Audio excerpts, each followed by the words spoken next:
Hi, friends. In today's episode, we're chatting with Steve Nudelberg, who's made bold moves and confident choices to build something incredible. We'll dive into his journey, the key lessons learned, and some surprising insights along the way. A little bit about our fascinating guest, Steve Nudelberg, I will call the sales playbook mastermind, is a serial entrepreneur, award winning sales trainer, TEDx speaker, author, and is the driving force behind On the Ball. Steve has built a career on transforming teams and businesses by focusing on what truly moves the needle: process, relationships, and pipeline. He's the go to guy for CEOs and leaders ready to level up. With his no nonsense approach and proven strategies, Steve keeps organizations accelerating towards real, sustainable growth. So let's get ready. This conversation is going to be packed with insights you can apply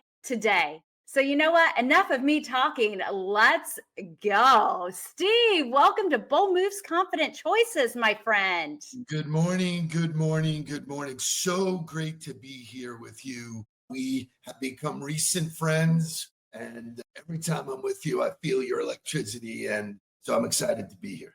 That means so much, Steve. Everyone, I have to tell you, when I first met Steve, I'm like, gosh, this guy looks so familiar, and could not put my finger on it. And then it dawned on me when I first started engaging on LinkedIn, he was the first guy I would see every time I popped open my LinkedIn, because he was doing a LinkedIn Live with his son. And there was almost all this energy coming from you, Steve.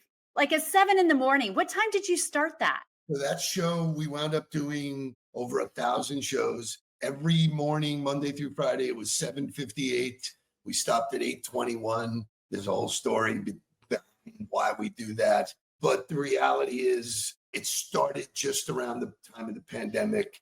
People were reaching out saying, like, dude, what do we do? I knew they needed something. We were one of the early adopters of live. And so we basically built a place where people could come every morning and start their day on a positive note. And let me tell you, in all of my years of being in business and in marketing, clearly was one of the greatest things we've ever done. I met great people, the response. We've since morphed the show into something different, but you do 1,000 of anything, it's got to be pretty successful. No kidding. All about that consistency, Steve, which I know you're going to share a lot more about with us. But before we dive into some big questions, can you just share a little bit more about your story? Yeah, I grew up in an entrepreneurial family. My grandfather, my dad were in the lady fashion shoe business. I had listened and heard about it all day at the dinner table, everywhere we went. I was fascinated with one particular part of it, which was the people side. They always got to meet new people all the time. The people who worked for them were highly motivated, highly dressed professionals in the business. And I just was enamored with it. So knew early on that I was going to bet on myself. Now, for me growing up, the word entrepreneur didn't really exist. Thanks to guys like Mark Cuban and Damon John, it became sexy. But the reality is, I just wanted to control my destiny. I didn't want to ever say, look to someone else and blame. So early on, that's where I knew I didn't know what specifically I would do, but I'm grateful because I've had an amazing career. I have met amazing people. And while you talked about my sales success, I have never sold anything in my life other than me. Oh, I love that, Steve. Did everybody hear that? He has never sold anything in his life except for himself, putting himself out there, right? Steve, when we spoke not long ago, you talk about the impact of just connecting with people. Can you share how that has played into your growth and where you are?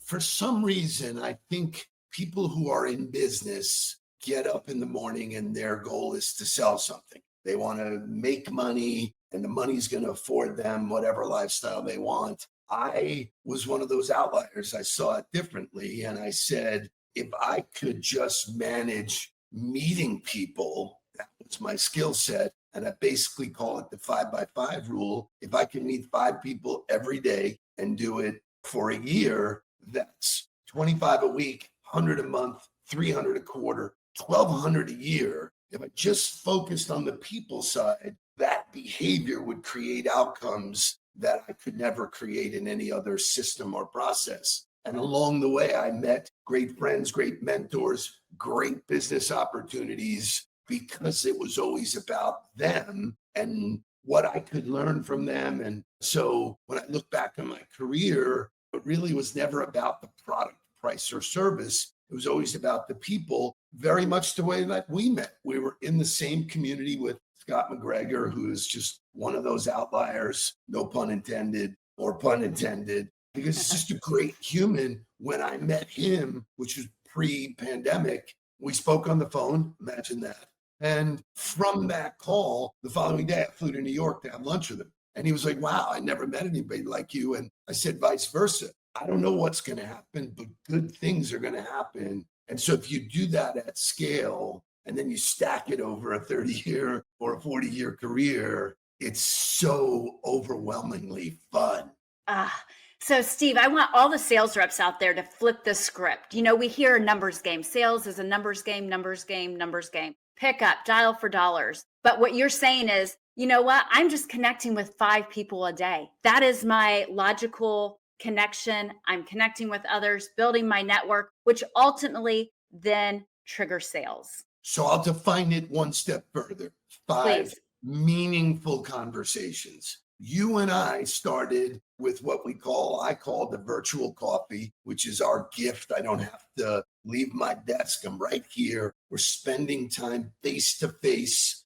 I think the new thing is this is face to face. And then if you earn it, you go face to flesh. Oh, okay. We could always meet sometime in the future, but in a very short period of time, you and I got to know each other. It was meaningful. We connected because our dialogue was crisp and we had a lot in common and people in common. And so if you don't have that, my gut tells me the chances of us actually doing business together are none, zero. Right. You do business with people that you know, like, and trust. So the early part of any relationship for me was, can I earn the right to talk about my business? Most people have that completely reversed and they show up and they go, I'm the VP of sales of this company and we have the greatest product and I can't wait to tell you how we have a solution for you. Maybe they don't need your solution. Maybe they might like you and refer you to the biggest deal ever, but because you were just pitching.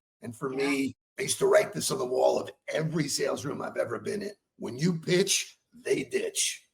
Done. Ooh, I like that. When you pitch, they ditch. That is awesome, Steve. And if you think about it for yourself in your own buying patterns, like the most leaders are, I say to them, if I were able to get your phone number and I called you, would you answer the phone knowing you didn't know my number?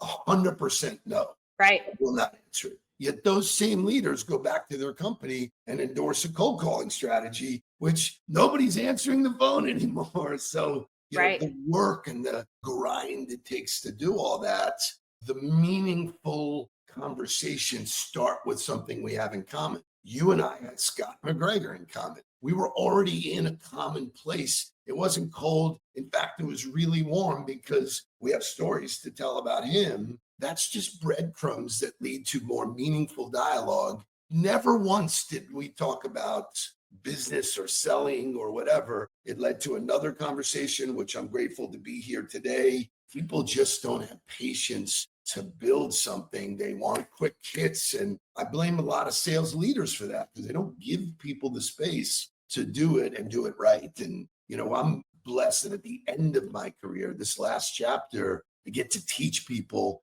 The number one student I had is my son. My older son was a college football coach for 14 years, decided to join the business world, which I talked him out of, or tried to anyway. But when he said, Dad, there's got to be a process, I wrote it down for him. He followed it verbatim. And now he's the president of our company and he runs day to day. And the growth that I get to see him have just shows that it's goof proof. If you have a plan and you do it every day with discipline and consistency, that's what great athletes do, great performers do, great people have a plan. Have a plan. And your current business with your son is on the ball, correct? So my business is 40 years old. It started as a sports marketing company. It has morphed as the needs have changed of the community. We were a very, very successful sports marketing company representing companies, not athletes and coaches, but our relationship network with coaches. We could access anybody, anytime. So we played a unique role. We weren't selling the athlete. We were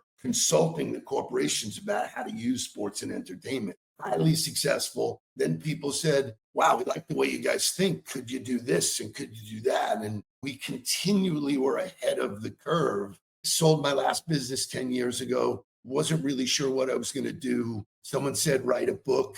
It's like I was voted least likely to write a book in high school. I wrote a book called Confessions of a Serial Salesman. And it's basically my 27 rules that I followed my whole life. My boys were brought up on it. And once I did that, it exposed me to an audience of people who said, you might be able to help me, CEO, business leader, entrepreneur. You've done it, help me. And it was the genesis of a training and development company where we just do it differently.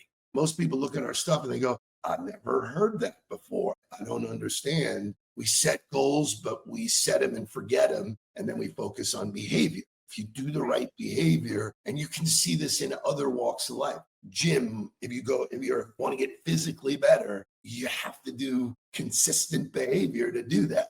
Right. If you want to lose weight, eating donuts is not going to get you. I love donuts just like everybody else. So by focusing on the right behaviors, we've defined 5 pillars that people should focus on. Mindset, time management, learning LinkedIn, which is a gift to all of us, yet 90% of the population doesn't use it correctly. Modern business, there's a different cadence, a different way to do stuff. I do not do first meetings in person. I don't care if they're next door to me. Everything is a 15-minute commitment virtually, and that leads to good things or nothing, which is fine. Then other tools like video selling. I send people a video and they're like, that's the coolest thing I've ever seen. It's been available for more than 5 years. Less than 5% of the population use it. Yet every time I send it to a CEO, they're like, no one's ever sent me like. So if you do it differently, you show up differently. It's a lot about being genuine and authentic. And I consider it goof proof. If you do it right, it's such a difference from what's being taught out there. I get on stages and the person before me is talking about 101 ways to close. And we had a piece of business at the end of last year, big healthcare company. CEO called me, he goes, I love what you guys do. I love what you represent. I'm curious. I don't see anything about closing. And I said, you never will, because we don't spend any time closing. We spend all of our time opening.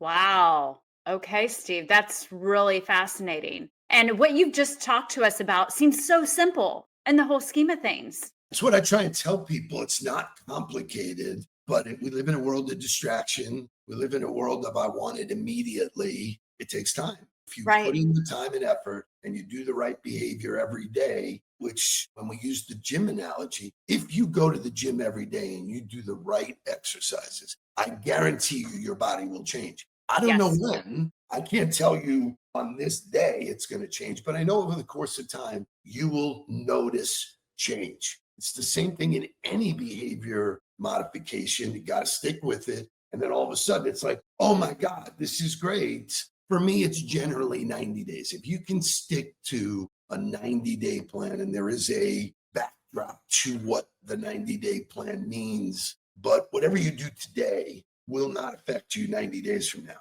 So 90 days from now, when people are going, wow, I have no pipeline and my business stinks, go back 90 days and say, I didn't do anything on that day. And so with us, when I work with a CEO, a business leader, a CRO, I basically guarantee that if you do what I tell you to do, or what we all tell you to do, it's proven that in 90 days you will see results. If not, I didn't do my job, I'll give you your money back. And people are like, no one ever does that Wow. in Yeah. revenue production. I'm Right. talking about revenue, talking about pipeline.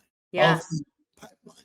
Every business I ever owned or invested in, you can't show me 90 days out what's in the pipeline and accurate, not interested. We've got a problem. Yeah. Fascinating. Yeah. I mean, again, it's not rocket science in so many ways, but so thank you for sharing that, Steve. My pleasure. And okay, I have to jump into this question because I have a feeling that you're going to give us something very remarkable. And that is, Steve, what would you say was the bold move or confident choice that took things for you to that next level in life? So that's a great question. There's so many different ways I can Yeah. answer it. I think life is made up of bold choices. You are the sum of the choices you make. That every day you make 35,000 decisions. Turn left, wear white, wear black, eat this, don't, so every day those decisions matter. But when you say big and bold, I can look at a couple of different ones. But the one I would probably share with you was I got invited into an opportunity in the technology space in early cellular phones before it became mass marketed. We grew a very, very successful company that I did not enjoy working in. The reality was it was toxic for me. It was very successful. Everybody thought it was great. I didn't. I was with other people that I did not align with. And so culturally, it wasn't but I was making more money than I ever thought I ever dreamed would make, making more money than my father had ever made. Young in my 30s, early 30s, and at 34 years old, I had a mentor who said to me,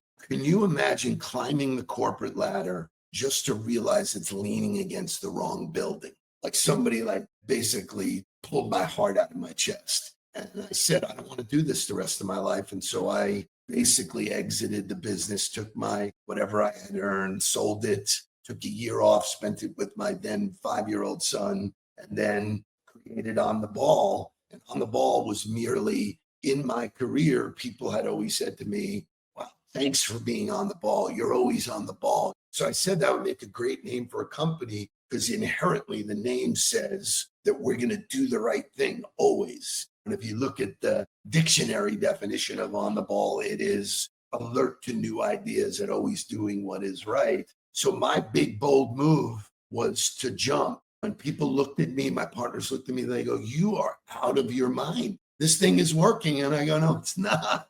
So I did that in spite of conventional wisdom because it's not about money. It's always about people and experience. And the book that I recommend everybody reads, besides my own, is Do What You Love and the Money Will Follow, guaranteed. Most people are in jobs they hate and it's miserable and where you only have a short time on this place. Do what you love. And I love helping people and doing what I do every day. I'm thrilled to get up, and this particular part of my career is the best. Steve, so what you say, do what you love and the money will follow. We've all heard that before, and it is such a scary feeling to really believe in it, embrace that moment. Take us back when you were at the cellular company and you're coming to terms with what's happening at the organization. What are you feeling? What's going through your mind? How do you know? Obviously, you have a young kid at home as well. Like there's a lot of financial scariness right there. What catapults you? What takes you over the edge? Great question. And this is true of every successful person I have ever met.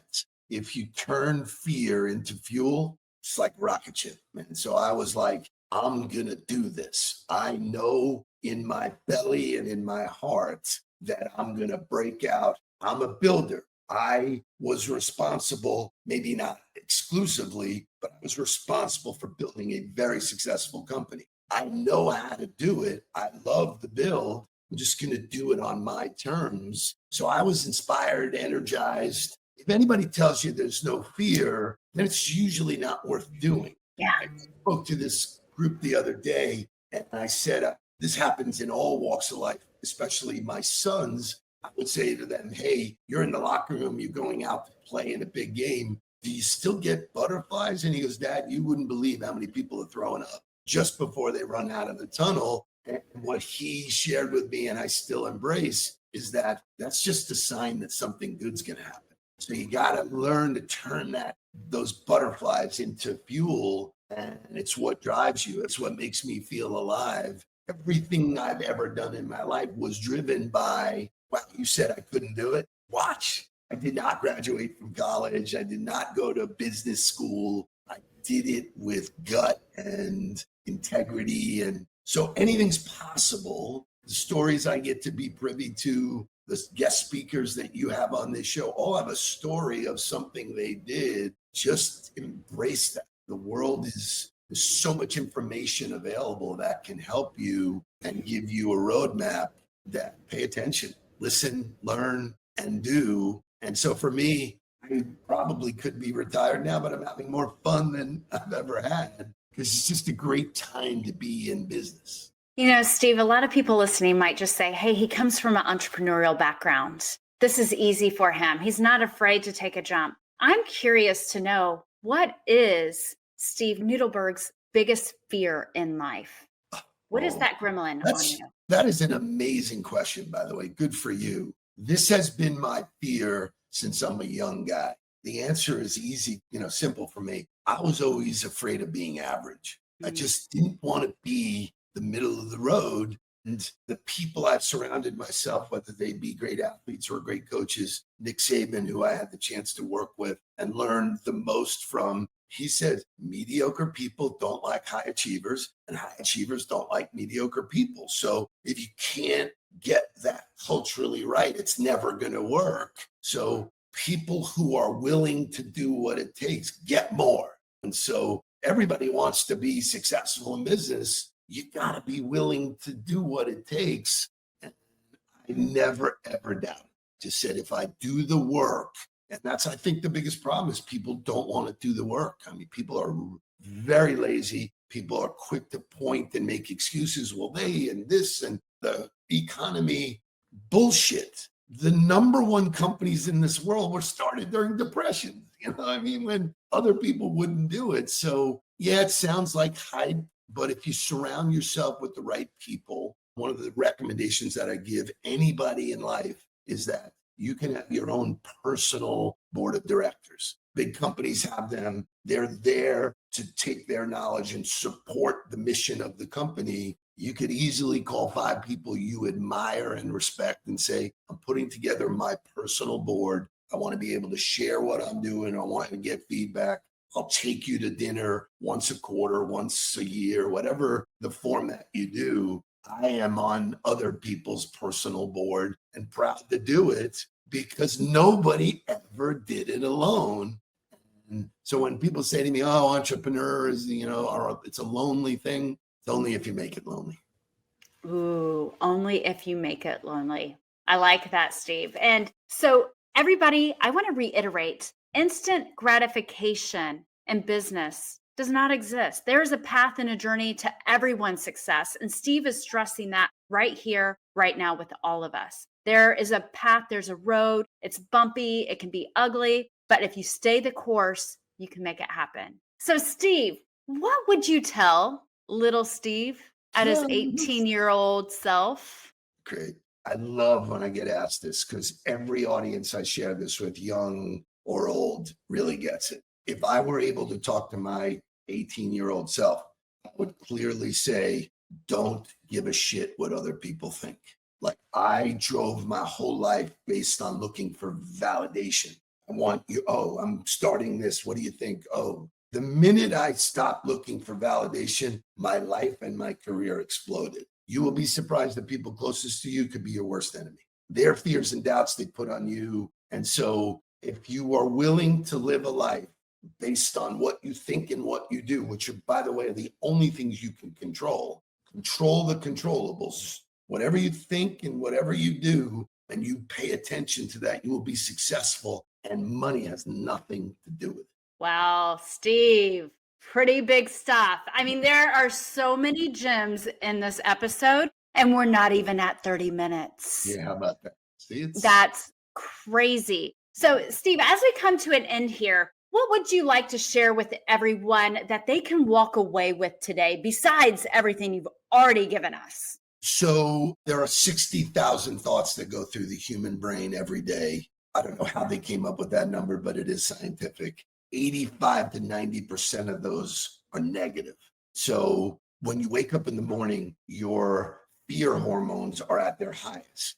So I tell this to everybody. If you are not starting your day with daily affirmations, you're missing the boat. I liken it to football players or hockey players would never go on the ice or the field without a helmet on. You got to put your helmet on. So your morning ritual needs to feed you physically, emotionally, and daily affirmations. If you Google them, I will tell you every successful person I've ever met takes care of themselves first. They prepare themselves to go out into the world to deal with the mess that we've created. So I don't give advice. I give perspective. Advice could be right or wrong. I don't want to be right or wrong. I want to tell you from my experience, here's what I know works for a fact. If you're willing to try it, and to your audience, if you're willing to try daily affirmations, it will reframe your entire personality and people notice. A lot of people, Steve, think or believe that daily affirmations are cheesy. I'm a big believer in them myself, and they have definitely helped rewire my mind. So it means so much that you're reiterating this to everyone. Cheesy or not, maybe it is, but it will make an impact on your daily activity. That one comment is, I don't care what other people think. Yes. I tried it. I know it works. I wouldn't think of starting a day without it because it affirms who I am. I'm not looking for outside validation. I've already validated myself and I show up differently. They go, wow, man, you're really confident. And I was like, when that pandemic hit, everybody ran for the hills. My son had just joined the company and he was like, did I make a mistake? And I said, son, I think for the first time, everybody's on the starting line. Like when you join the business world, everybody's got an advantage or boom, this was wipe the slate clean. You got to figure it out. And if you do, the riches will be yours. Our business tripled because of the pandemic. I wouldn't wish that, but I've been out on the road telling people virtual is coming. If you're not using AI now, you're going to get left behind. Now, people are using it poorly, but it's an unbelievable partner. I use it for brainstorming. So all of these things that people have fear and I validate myself first. I pay attention to feeding. Mel Robbins is amazing. Seth Godin is amazing. I mean, the people that I have access to that just with a click of a button, boom, boom, boom, boom, show me what they're all about. It's good stuff. And if you feed good in, you get good out. And the best part is everybody notices. They're like, what's up with you, man? You're always smiling. I go, why wouldn't I be smiling? If I frown, I've ruined everything in front of me. So I find it easy because I've trained myself to do this. It takes training. It takes discipline. People who think it's cheesy aren't willing to try. Because once you try, guaranteed. There's nothing cheesy about it at all. Feeling good, mentally preparing yourself for this assault. You're in a new business. You're a startup. You dealing with any rejection? Always. Always. So it's inevitable. Inevitable. So I chose a profession that is highly geared to no. 8 out of every 10 people are going to say no to me. Fantastic. I'm not focusing on them. I'm only focusing on the 2 that say yes. Wow, you scale that. Right. Caught up in all that negative, you got a plan to push it out. And when you do, and that's what great athletes do. There's Ryan Holiday. I don't know if you read him, but Ryan Holiday is a stoic. Again, I could point to books in my career that really helped. The Obstacle is the Way is an incredible book, but basically it's all about neutrality. Never too high, never too low. This is what I do. I'm going to have good days, bad days. The quarterback threw the interception. Okay, what's next? Do I let that play affect this play? And if you do, you already lost. In business, it's tragic. Still, we had the worst January and now it's March. Dude, day by day, by day, by day, got to come back to the game. So it's fascinating. 90% of success is mental. And if you play that game right, that life is really good.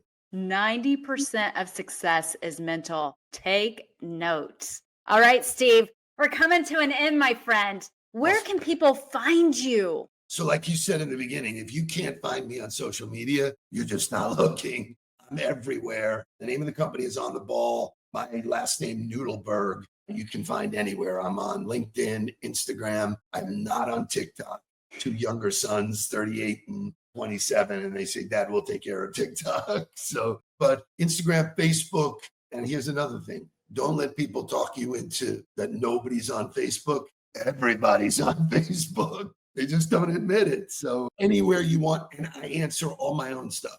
I do not have a robot. I do not have any team of people. It's all me. So if you reach out and you say, I saw you on your show, you will hear from me. Steve, I just want to thank you so much for your valuable time today, your insight, reminding us that there is a process to everything, my friends, no matter where you're at in business. You just have to stay the course. Find your board of directors, control your controllables, and guess what? More than anything, take control of your mind. Take control of your mind. It is the biggest muscle in your body. You're right. It has to be trained, just like anything. So, friends, again, thank you for being here today. Steve, until next time, everyone, go be bold, be confident, and be you. Thanks. And stay on the ball. And stay on the ball. Thanks for tuning in to Bold Moves, Confident Choices. Remember, the boldest moves come from trusting ourselves and taking action. If you love this episode, don't forget to subscribe, leave a review, or share with someone who needs a little extra boost to boldness. Until next time, be bold, be confident, be you. Thanks.